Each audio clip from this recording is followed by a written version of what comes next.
Bonjour à toutes et à tous, j'espère que vous allez bien. Alors aujourd'hui je vais vous montrer comment personnaliser l'écran d'accueil de son iPhone. Cette vidéo est la première d'une série consacrée à la personnalisation des appareils iOS.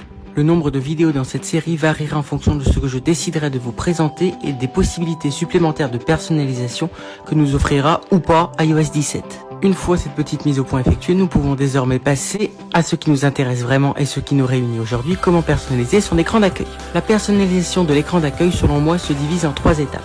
La première étape consiste à aller dans vos réglages généraux et stockage iPhone et supprimer toutes les applications dont vous ne vous servirez jamais. Je prends un exemple, si vous ne faites jamais de montage vidéo, il est complètement inutile de garder l'application iMovie installée par défaut. Pour supprimer une application, il suffit de la faire glisser vers la gauche ou de cliquer sur son icône et de faire supprimer. Une fois toutes les applications que vous avez jugées inutiles supprimées, il vous suffira de retourner sur votre écran d'accueil, puis de supprimer les applications dont vous ne vous servirez pas souvent.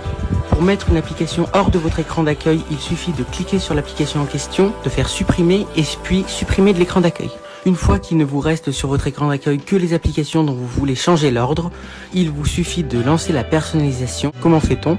Il suffit de cliquer sur une application et de faire modifier l'écran d'accueil. Une fois la modification lancée, il vous suffit de changer les applications de place en les sélectionnant et en les emmenant aux endroits désirés par un glisser-déposer. Si vous voulez rassembler plusieurs apps qui ont le même intérêt, il vous suffit de poser l'application iMovie par exemple sur l'application YouTube Studio et un dossier contenant les 2 applications va se créer.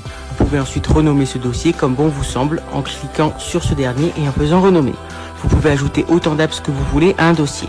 Si vous jugez qu'une application est extrêmement importante et que vous devez l'avoir sous les yeux en permanence, quelle que soit la page de votre écran d'accueil, il suffit de l'ajouter au dock. Pour cela, faites-la glisser dans le dock qui est la partie la plus inférieure de l'écran d'accueil. Attention, le dock ne peut contenir que 4 applications maximum. Enfin, la dernière étape de personnalisation de votre écran d'accueil consiste à y ajouter des widgets. Pour cela, cliquez sur l'icône tout en haut à gauche, ajoutez un widget, puis sélectionnez le widget adéquat et faites-le glisser où vous voulez sur votre écran d'accueil par un simple glisser-déposer. Une fois les modifications terminées, soit faites un balayage comme pour revenir à l'accueil ou cliquez sur OK tout en haut à droite. Cette première vidéo de la série consacrée à la personnalisation est à présent terminée. Si elle vous a plu, n'hésitez pas à la liker, à la commenter, à la partager et à vous abonner. Moi je vous dis à bientôt, ciao!